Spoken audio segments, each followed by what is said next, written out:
Hello students, आप सभी का स्वागत है आपके अपने चैनल टारगेट सेमेस्टर में। आज हम डिस्कस करने वाले हैं classification of contract on the basis of validity. लेकिन इस लेक्चर को स्टार्ट करने से पहले आपकी जानकारी के लिए बता दें कि आप सभी के लिए सारथी लॉन्च किया जा चुका है थर्ड सेमेस्टर के लिए। तो जो भी बच्चे थर्ड सेमेस्टर में हैं, हिंदी मीडियम से हो या इंग्लिश मीडियम से हो, दोनों ही इंग्लिश मीडियम्स के लिए हमारा कंटेंट तैयार है और ये कंटेंट टारगेट गुरुकुल मोबाइल पे अपलोड है। तो आप सभी लोग जाइए टारगेट गुरुकुल मोबाइल ऐप को डाउनलोड करिए और वहां से सारथी को ज्वाइन करिए और अपनी सेमेस्टर की जर्नी में शानदार अचीवमेंट्स करिए, ये हमारी तमन्ना है। आपने देखा भी होगा कि फर्स्ट सेमेस्टर में किस प्रकार का रिस्पांस रहा है बच्चों का, सेकंड सेमेस्टर में किस प्रकार का रिस्पांस रहा है और यकीनन थर्ड सेमेस्टर में इस रिस्पांस को और भी बेहतर आप देखेंगे, because we are improving ourselves consistently.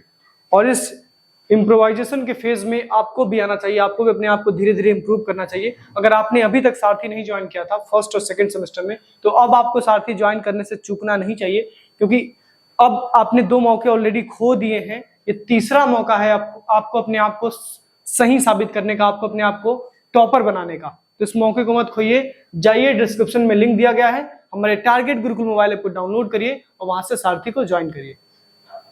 तो आज का टॉपिक है classification of contract on the basis of validity. सबसे पहले बात करते हैं वैलिडिटी। वैलिडिटी का मतलब क्या होता है? क्या ये वो वैलिडिटी है जो रिचार्ज के बारे में बात करता है कि आपके रिचार्ज की वैलिडिटी 20 दिन तक है, 25 दिन तक है?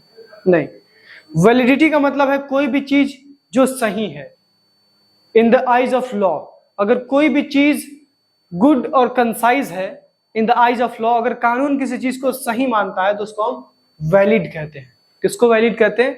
Anything that is considered by law as a good and concise, as a perfect thing, then this particular thing is said to be a valid thing.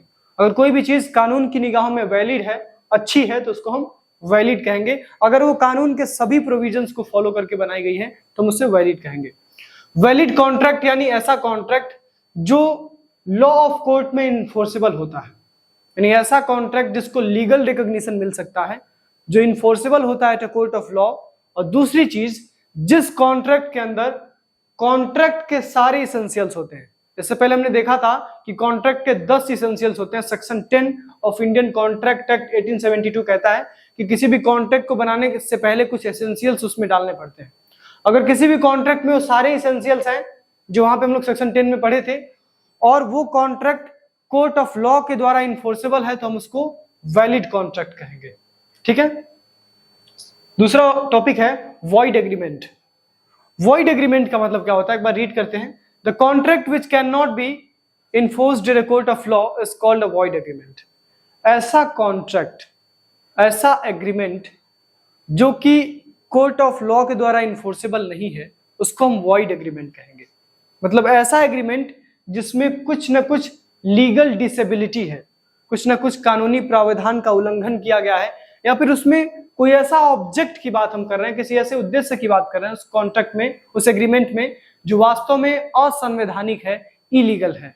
तो अगर कोई ऐसा कॉन्ट्रैक्ट है जिसका ऑब्जेक्ट इलीगल हो या फिर जिसमें किसी भी प्रकार की लीगल डिसेबिलिटी हो, तो उसको हम वॉइड एग्रीमेंट कहेंगे। और वॉइड एग्रीमेंट कभी भी कॉन्ट्रैक्ट नहीं बन सकता है, क्योंकि वो पहले से ही वॉइड है। वो एग्रीमेंट ही वॉइड है, तो वो कॉन्ट्रैक्ट कैसे बन पाएगा? अगर एग्रीमेंट सही होता तब तो कॉन्ट्रैक्ट बनने की पॉसिबिलिटी होती, लेकिन एग्रीमेंट ही वॉइड है तो वो कॉन्ट्रैक्ट नहीं बन सकता है। दूसरी चीज, वॉइड एग्रीमेंट इज वॉइड एब इनिशियो, यानी जो एग्रीमेंट वॉइड होता है वो शुरुआत से ही वॉइड होता है। वॉइड यानी गलत, एक तरह से आप समझ सकते हैं। वॉइड यानी गलत, मतलब वॉइड मतलब गलत तो नहीं कह सकते। वॉइड मतलब something which can not be turned into effect. कोई भी ऐसी चीज जो प्रभाव में नहीं आ सकती है, जिसको पालन कराने के लिए, जिसको आप फॉलो करने के लिए प्रेशराइज नहीं कर सकते लीगली, उसको हम वॉइड कहते हैं। वॉइड मतलब क्या? कोई भी चीज जो विदाउट इफेक्ट है, जिसको प्रभाव में नहीं लाया जा सकता, उसको वॉइड कहते हैं लीगल लैंग्वेज में। अब उतना डीप लैंग्वेज नहीं बता सकते, बस आप इतना समझिए। वॉइड एग्रीमेंट का मतलब एक ऐसा एग्रीमेंट जो शुरू से ही वॉइड है, यानी जिसमें जो बात लिखी गई है, जो टर्म्स एंड कंडीशंस लिखे गए हैं, वो टर्म्स एंड कंडीशन शुरू से ही गलत है, तो उसको हम वॉइड एग्रीमेंट कहेंगे। इसलिए void agreement is always void एब initio from the very beginning, यानी जब से वो एग्रीमेंट बनाया गया है तब से ही वो गलत है, तब से ही वो वॉइड है। ठीक है। आगे बात करते हैं वॉइड कॉन्ट्रैक्ट। वॉइड कॉन्ट्रैक्ट यानी ऐसा कॉन्ट्रैक्ट जिसमें जो सबसे पहली चीज इनफोर्सेबल तो था, एक ऐसा एग्रीमेंट जो शुरुआत में ठीक था। कहानी समझिए, एक ऐसा एग्रीमेंट जिसमें सब कुछ ठीक था शुरुआत में, लेकिन जैसे ही वो एग्रीमेंट एक कॉन्ट्रैक्ट बना, उस कॉन्ट्रैक्ट के फॉर्मेशन के बाद उस कॉन्ट्रैक्ट में जो भी बातें लिखी गई थी वो कुछ समय बाद इलीगल हो जाती हैं या फिर इम्पॉसिबल टू परफॉर्म हो जाती है। जैसे मान लीजिए हमने और आपने एक कॉन्ट्रैक्ट किया, एक एग्रीमेंट किया कि मैं आपको ये बुक बेचूंगा साहित्य भवन पब्लिकेशन की बिजनेस रेगुलेटरी फ्रेमवर्क की। आप भी राजी, हम भी राजी, और हमने कहा कि इसके बदले हमको 300 रुपए देने होंगे तो मैं आपको ये बुक बेच दूंगा। लेकिन उसके बाद मेरी बुक की जो दुकान है उसमें आग लग जाती है। क्या होता है? मेरे बुक की दुकान में आग लग जाती है और सारे के सारे बुक्स जल जाते हैं। क्या ये एग्रीमेंट जो आपके और हमारे बीच बना था वो सही था? बिल्कुल सही था। लेकिन क्या अब ये एग्रीमेंट जो कॉन्ट्रैक्ट के रूप में इन्फोर्सेबल हो चुका है, क्या अब ये एग्रीमेंट को, इस कॉन्ट्रैक्ट को आप परफॉर्म कर सकते हैं? बिल्कुल नहीं, क्योंकि परफॉर्मेंस की पॉसिबिलिटी ही खत्म हो गई। जो बुक्स हमारे पास थी वो बुक्स तो सारी जल गई, तो फिर मैं परफॉर्म कैसे करूंगा? ऐसे कॉन्ट्रैक्ट को हम वॉइड कॉन्ट्रैक्ट कहते हैं। ध्यान से समझिएगा, वॉइड एग्रीमेंट और वॉइड कॉन्ट्रैक्ट में डिफरेंस क्या है। वॉइड एग्रीमेंट शुरू से ही गलत है, वॉइड कॉन्ट्रैक्ट शुरू से गलत नहीं है। वॉइड कॉन्ट्रैक्ट शुरू में ठीक था, उसका एग्रीमेंट सही था, उसमें जो भी टर्म्स एंड कंडीशंस लिखी गई थी सही थी, सारी की सारी टर्म्स एंड कंडीशंस को इन्फोर्सेबल भी किया गया कोर्ट ऑफ लॉ के द्वारा। लेकिन बाद में जब उनके परफॉर्मेंस की बारी आई तो परफॉर्मेंस में कुछ इम्पॉसिबिलिटी हो गई या फिर कोई इलीगलिटी हो गई, यानी वो परफॉर्मेंस या तो असंभव हो गया या तो वो परफॉर्मेंस असंवैधानिक हो गया, इलीगल हो गया। ऐसे कॉन्ट्रैक्ट को हम वॉइड कॉन्ट्रैक्ट कहेंगे। यानी ऐसा कॉन्ट्रैक्ट जिसका एग्रीमेंट शुरू में वैलिड था, लेकिन बाद में उसका परफॉर्मेंस इम्पॉसिबल हो गया या इलीगल हो गया, तो उसको हम वॉइड कॉन्ट्रैक्ट कहेंगे। The agreement which may have been impossible when it was made but subsequently due to impossibility or illegality it becomes void, such an agreement is called a void contract। यानी ऐसा contract जो जब agreement के रूप में बनाया गया था तब तो वो सही था, लेकिन जब उस एग्रीमेंट को कन्वर्ट किया गया कॉन्ट्रैक्ट में और उस कॉन्ट्रैक्ट को एग्जीक्यूट करने की बारी आई तो एग्जीक्यूशन में कुछ ना कुछ दिक्कत हो जा रहा है, या तो उसका एग्जीक्यूशन इम्पॉसिबल हो जा रहा है या तो उसका एग्जीक्यूशन इलीगल हो जा रहा है। यदि हम उस कॉन्ट्रैक्ट को करेंगे तो या तो वो कॉन्ट्रैक्ट हम असंभव है उसके ऑब्लिगेशंस को परफॉर्म करना, या तो उस कॉन्ट्रैक्ट को परफॉर्म करने से कानून का उल्लंघन हो सकता है। तो इस प्रकार के कॉन्ट्रैक्ट को हम वॉइड कॉन्ट्रैक्ट कहेंगे। इस कॉन्ट्रैक्ट को बार बार बताने का मतलब यही है क्योंकि ये कॉन्ट्रैक्ट, वॉइड कॉन्ट्रैक्ट और वॉइड एग्रीमेंट काफी हद तक आपको सिमिलर लग रहे होंगे, लेकिन इसमें बड़ा ही माइनर डिफरेंस है। आई थिंक वो डिफरेंस आपका क्लियर होगा। अगला है, अच्छा इसका एग्जांपल दिया है, अमन है जो अपनी कार को बेचना चाहता, अपने घर को बेचना चाहता है राघव को 10 लाख रुपए में, लेकिन उसका जो घर है वो कुछ दिनों के बाद कॉन्ट्रैक्ट को परफॉर्म करने से पहले उसका घर एक अर्थक्वेक में यानी भूकंप में बर्बाद हो जाता है। अब क्या अमन अपने घर को राघव को बेच पाएगा? नहीं बेच पाएगा। तो क्या ये कॉन्ट्रैक्ट एग्जीक्यूट हो पाएगा? नहीं हो पाएगा। क्या इस कॉन्ट्रैक्ट के लिए राघव अमन पे केस फाइल कर सकता है? नहीं कर सकता है। क्यों नहीं कर सकता है? क्योंकि उस कॉन्ट्रैक्ट में जिस ऑब्लिगेशन को परफॉर्म करने की आप बात कर रहे हैं वो ऑब्लिगेशन वास्तव में परफॉर्म करना अब इम्पॉसिबल हो गया है। उस एग्रीमेंट, उस ऑब्लिगेशन को परफॉर्म करना पॉसिबल नहीं है। ठीक है, चलिए आगे बात करते हैं। अब ये कॉन्ट्रैक्ट कब कब वॉइड होता है एक बार रिवाइज कर लेते हैं। हमने देखा classification of contract on the basis of validity, जिसमें सबसे पहला था वैलिड एग्रीमेंट, वैलिड कॉन्ट्रैक्ट, फिर वॉइड एग्रीमेंट, फिर वॉइड कॉन्ट्रैक्ट। वैलिड कॉन्ट्रैक्ट यानी ऐसा कॉन्ट्रैक्ट जो इन्फोर्सेबल है at a court of law और जिसमें कॉन्ट्रैक्ट के सारे इसेंशियल्स मौजूद होते हैं, जो कि section 10 of Indian contract act 1872 में बताए गए हैं। दूसरी चीज वॉइड एग्रीमेंट, ऐसा एग्रीमेंट जो शुरू से ही गलत है, जिसमें जो टर्म्स एंड कंडीशंस बताई गई हैं एग्रीमेंट की वो गलत है, या तो उसका ऑब्जेक्ट इलीगल है या तो उसको परफॉर्म करना इम्पॉसिबल है, वो एग्रीमेंट ही गलत है शुरू से ही, तो उसको हम वॉइड एग्रीमेंट कहेंगे। वॉइड कॉन्ट्रैक्ट यानी ऐसा कॉन्ट्रैक्ट जो शुरू में तो एग्रीमेंट के रूप में ठीक था, जब वो कॉन्ट्रैक्ट बन गया तब भी ठीक था, लेकिन जब उस कॉन्ट्रैक्ट को एग्जीक्यूट करने की बारी आई तो उस कॉन्ट्रैक्ट को एग्जीक्यूट करना या तो इम्पॉसिबल हो गया या तो इलीगल हो गया, तो उसको हम वॉइड कॉन्ट्रैक्ट कहेंगे, जैसे अमन और राघव के केस में हमने देखा।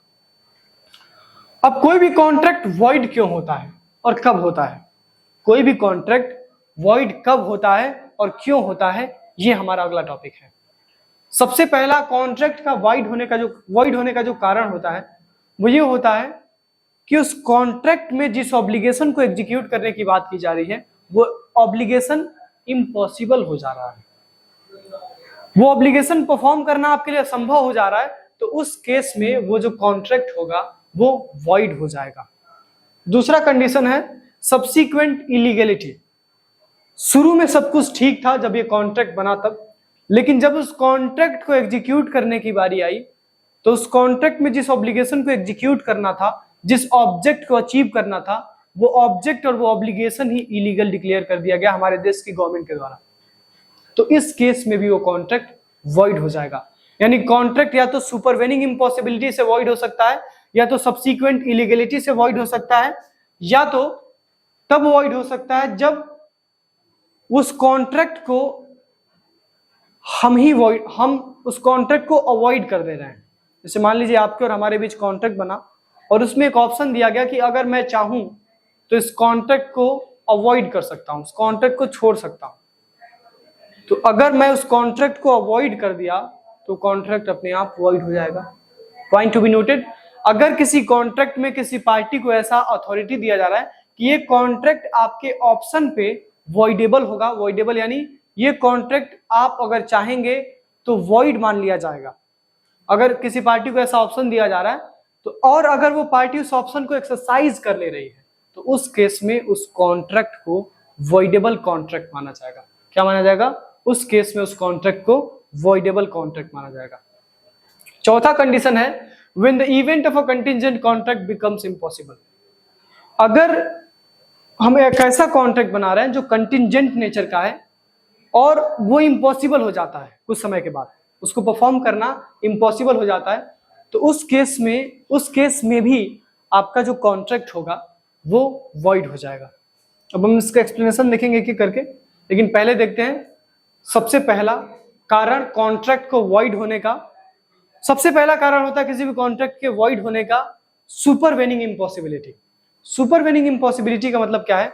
जब ये एग्रीमेंट और कॉन्ट्रैक्ट बनाया गया तब जो आप ऑब्लिगेशन की बात कर रहे थे वो परफॉर्म करना संभव था, लेकिन उस कॉन्ट्रैक्ट को जब एग्जीक्यूट करने की बारी आई, उस कॉन्ट्रैक्ट को जब एग्जीक्यूट करने का टाइम आया, तब उस कॉन्ट्रैक्ट में दिए गए ऑब्लिगेशंस को एग्जीक्यूट करना इम्पॉसिबल हो गया। तो इस केस में उस कॉन्ट्रैक्ट को वॉइड माना जाएगा। फॉर एग्जाम्पल, यहाँ दिया भी होगा, ए अपनी कार को बी को बेचना चाहता है, लेकिन बी की जो कार है वो जिस तारीख को बेचनी थी, जिस तारीख को एक बी के हाथ में हैंडओवर करना था ए की कार को, उस तारीख को ए का कार का एक्सीडेंट हो जाता है। तो इस केस में क्या ए अपनी कार को बी को डिलीवर कर पाएगा? नहीं। तो अगर ए अपनी कार को बी को डिलीवर नहीं कर रहा है तो क्या बी ए पे केस कर पाएगा?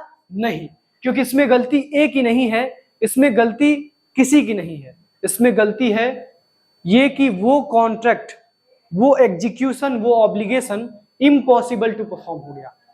अब इसमें ना ए की गलती है ना बी की गलती है, इसमें भगवान की गलती है। ठीक है, और भगवान की गलती को इंसान नहीं ठीक कर सकता है। ठीक है, अगला है सब्सीक्वेंट इलीगलिटी। एक बार पढ़ लेते हैं सुपरवेनिंग इम्पॉसिबिलिटी को।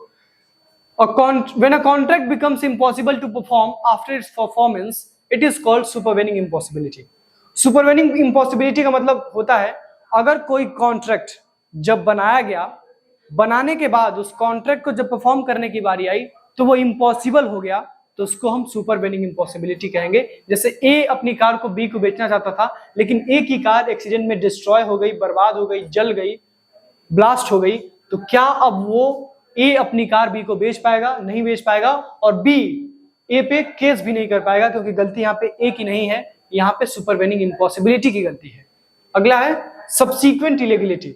सब्सीक्वेंट इलीगलिटी का मतलब होता है कोई ऐसा काम जो शुरुआत में लीगल था, कोई ऐसा कॉन्ट्रैक्ट जिसमें जो हम ऑब्लिगेशंस लिख रहे थे वो शुरुआत में उसको परफॉर्म करना लीगल था उस समय जब कॉन्ट्रैक्ट बनाया गया, लेकिन कुछ समय के बाद उस ऑब्लिगेशन को एग्जीक्यूट करना, उस ऑब्लिगेशन को परफॉर्म करना इलीगल हो गया। जैसे फॉर एग्जांपल आपके और हमारे बीच एक कॉन्ट्रैक्ट होता है जिसमें हम आपसे कहते हैं कि मैं आपको 10,000 का चावल बेचूंगा। फिर आप कहते हैं कोई बात नहीं, मैं 10,000 का चावल खरीदने के लिए तैयार हूं, मुझे जरूरत भी है। लेकिन कुछ समय के बाद हमारे देश की जो गवर्नमेंट है वो राइस के सेल पे बैन लगा देती है और कहती है कि अगर कोई भी इंसान चावल को बेचता हुआ पकड़ा गया तो उसे सजा होगी और वो इंसान पनिशेबल होगा और उसको एक ऑफेंस माना जाएगा। अब क्या इसमें हमारी गलती थी? बिल्कुल नहीं। क्या इसमें उसकी गलती थी जो चावल खरीद रहा था? उसकी भी नहीं गलती थी। ये तो सब्सीक्वेंट इलीगलिटी है, यानी एक ऐसी इलीगलिटी है जो कॉन्ट्रैक्ट बनाते समय नहीं आया है, जो कॉन्ट्रैक्ट को एग्जीक्यूट करने से पहले आया है, तो इसको हम कहेंगे सब्सीक्वेंट इलीगलिटी। और यदि कॉन्ट्रैक्ट में ये भी होगा तो उस कॉन्ट्रैक्ट को वॉइड माना जाएगा। ठीक है, तो when a contract becomes illegal to perform after its formation it is called subsequent illegality. यानी अगर कोई भी कॉन्ट्रैक्ट परफॉर्म करना इलीगल हो जाता है उसके फॉर्मेशन के बाद, तो उसको हम सब्सीक्वेंट इलीगलिटी कहते हैं। जैसे ए अपने राइस को बेचना चाहता है बी को, लेकिन कुछ देर बाद, कुछ दिनों के बाद गवर्नमेंट जो है डिक्लेयर कर देती है कि सेल ऑफ राइस जो होगा वो इलीगल होगा, तो इस केस में आपका जो कॉन्ट्रैक्ट होगा वो वॉइड हो जाएगा ड्यू टू सब्सीक्वेंट इलीगलिटी। अगला है rescinding avoidable contract. Rescinding avoidable contract का मतलब क्या है? Avoidable contract becomes void when the party at whose option the contract is voidable he decide to avoid the contract. Voidable contract का मतलब क्या होता है समझिएगा। वॉइडेबल कॉन्ट्रैक्ट यानी ऐसा कॉन्ट्रैक्ट जिसमें किसी एक पार्टी को ऐसी अथॉरिटी दी जा रही है कि वो अगर चाहे तो इस कॉन्ट्रैक्ट को अवॉइड कर सकता है, इस कॉन्ट्रैक्ट को छोड़ सकता है, उसको हम वॉइडेबल कॉन्ट्रैक्ट कहते हैं। फॉर एग्जांपल आपके और हमारे बीच एग्रीमेंट हुआ, एक कॉन्ट्रैक्ट हुआ कि मैं आपको एक कैमरा बेचूंगा और वो कैमरा के बदले आप मुझे 70,000 रुपया देंगे। लेकिन नीचे लिखा गया कि अगर मेरी इच्छा नहीं हुई कि मैं आपको एक कैमरा बेचूं बाद में, तो मैं इस कैमरा को बेचने के लिए बाध्य नहीं हूं, बाउंडेड नहीं हूं। तो इस केस में मेरे पास ये ऑप्शन है कि मैं इस कॉन्ट्रैक्ट को एग्जीक्यूट भी कर सकता हूं और अवॉइड भी कर सकता हूं। और अगर मैंने इस कॉन्ट्रैक्ट को अवॉइड कर दिया, एग्जीक्यूट नहीं किया, तो उस केस में वो पूरा का पूरा कॉन्ट्रैक्ट ही वॉइड मान लिया जाएगा। इसीलिए अगला पॉइंट है rescinding avoidable contract. Avoidable contract becomes void when the party at whose option the contract is voidable he decide to avoid the contract। यानी एक voidable contract void तब हो जाता है जब जिस पार्टी को अथॉरिटी दी गई है उस कॉन्ट्रैक्ट को अवॉइड करने की, वो उस कॉन्ट्रैक्ट को अवॉइड करने लगता है, तो उस केस में उस कॉन्ट्रैक्ट को void मान लिया जाएगा। अवॉइड मतलब इनकार करना, ठीक है। अवॉइड और void में कंफ्यूज मत होइएगा, बस इतना याद रखिए, अगर किसी कॉन्ट्रैक्ट में किसी पार्टी को अथॉरिटी दी गई है कि आप इस कॉन्ट्रैक्ट को छोड़ सकते हैं, अवॉइड कर सकते हैं, और यदि वो उस अथॉरिटी को, उस राइट को यूज कर लेता है, एक्सरसाइज कर लेता है, तो उस केस में वो कॉन्ट्रैक्ट वॉइड हो जाएगा और इस प्रकार के कॉन्ट्रैक्ट को हम वॉइडेबल कॉन्ट्रैक्ट कहते हैं। अगला है when the event of a contingent contract becomes impossible. अगर कोई ऐसा कॉन्ट्रैक्ट बना है जिसमें एक कंटिंजेंसी के बारे में बात की गई है, कंटिजेंसी में से जैसे फॉर एग्जांपल अगर ए सी से शादी करेगा तो उसको बी 10,000 रुपए देगा। अगर ए सी से शादी करेगा तो उसको बी 10,000 रुपए देगा। अब ये कंटिजेंसी है, हो सकता है कि ए सी से शादी करे, हो सकता है कि ना करे। अगर वो इस कंडीशन को फुलफिल करता है, अगर ए इस कंडीशन को फुलफिल करता है, तब तो उस कॉन्ट्रैक्ट को एग्जीक्यूट किया जाएगा, वो कॉन्ट्रैक्ट सही होगा। लेकिन अगर ए इस कॉन्ट्रैक्ट को एग्जीक्यूट कर ही नहीं सकता है, फॉर एग्जांपल ए सी से मैरिज करने के लिए तैयार है, सी से शादी करने के लिए तैयार है, लेकिन सी मर जाती है, सी जो लड़की है वो मर जाती है, तो क्या इस केस में ए अभी भी बाउंडेड होगा सी से मैरिज करने के लिए? अब क्या उसकी लाश से शादी तो नहीं करेगा सी की लाश से शादी तो नहीं कर सकता है। वो सब केवल फिल्मी दुनिया में हो सकता है कि हम लाश से शादी कर लेंगे और अपने जीवन इसी के साथ बिताएंगे, ये सब फिल्मी बातें हैं। लेकिन क्या लीगली ये पॉसिबल है कि मैं एक लाश से शादी करूं या फिर आप एक लाश से शादी करें? नहीं है पॉसिबल। तो उस केस में जिस कंटिंजेंसी की बात की जा रही थी आपके कॉन्ट्रैक्ट में कि यदि ये कंटिंजेंसी होती है तब ये कॉन्ट्रैक्ट एग्जीक्यूट होगा। अगर वो कंटिंजेंसी इम्पॉसिबल हो गई, अगर सी ही मर गया तो शादी किससे होगी? अगर सी मर गई तो शादी किससे होगी? तो इस केस में भी इस कॉन्ट्रैक्ट को वॉइड डिक्लेयर कर दिया जाएगा। यानी ये एक कॉन्ट्रैक्ट वॉइड तब भी हो सकता है जब किसी भी कॉन्ट्रैक्ट कंटिंजेंट कॉन्ट्रैक्ट का इवेंट, जिस इवेंट पे वो कंटिंजेंट कॉन्ट्रैक्ट डिपेंडेंट था, अगर वो इम्पॉसिबल हो जाए तो उस केस में भी उस कॉन्ट्रैक्ट को वॉइड मान के चला जाएगा। That's it for this lecture. मिलते हैं नेक्स्ट लेक्चर में। जाते जाते बस इतना कहना चाहेंगे कि सारथी 3.0 को ज्वाइन करिए और सेमेस्टर की जर्नी को यादगार, बेहतरीन और सबसे शानदार बनाइए। That's all for this lecture.